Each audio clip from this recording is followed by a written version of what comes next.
L'Emaillerie belge n'a jamais changé d'adresse. Imaginez-vous cette petite entreprise familiale qui a débuté en 1920 et qui est devenue au fil des années une véritable référence en matière de savoir-faire belge. Alors aujourd'hui, l'Emaillerie belge est spécialisée dans l'impression couleur de publicité, mais aussi de signalétique. Pour la petite anecdote, c'est par exemple l'Emaillerie belge qui s'est chargée en grande partie de toute la signalétique du métro parisien, du RER.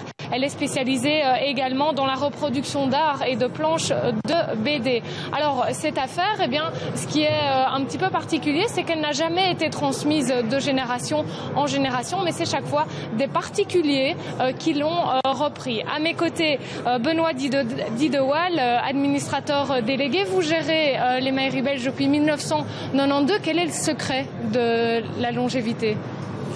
Peut-être le fait que je n'étais pas du tout émailleur de par héritage ou de par la famille, et que j'ai trouvé que le produit était magnifique parce qu'il est très écolo, il est minéral.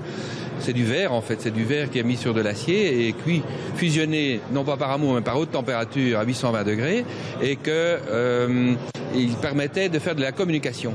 La communication en signalétique, vous l'avez dit, communication en publicité et communication aussi de manière plus humaine ou de manière encore plus élevée avec de l'art.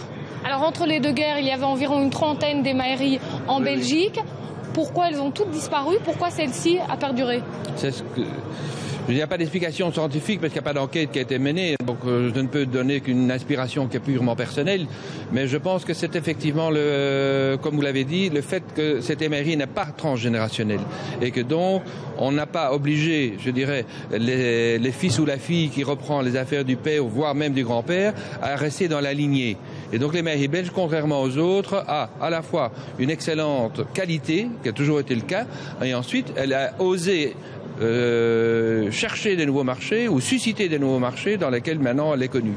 Alors aujourd'hui c'est plutôt de la reproduction d'art, vous ne faites plus de l'industriel pur et dur.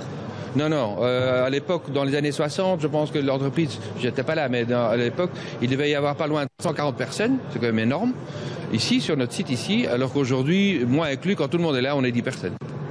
Merci beaucoup Monsieur Didewal. Donc aujourd'hui, pour célébrer cet anniversaire, ces 90 ans, ce sont les plus gros clients, les meilleurs acheteurs qui sont invités ici à visiter l'espace et puis qui sait se laisser tenter par quelques pièces qui sont à vendre. Et alors Monsieur Didewal nous le confiait là tout à l'heure.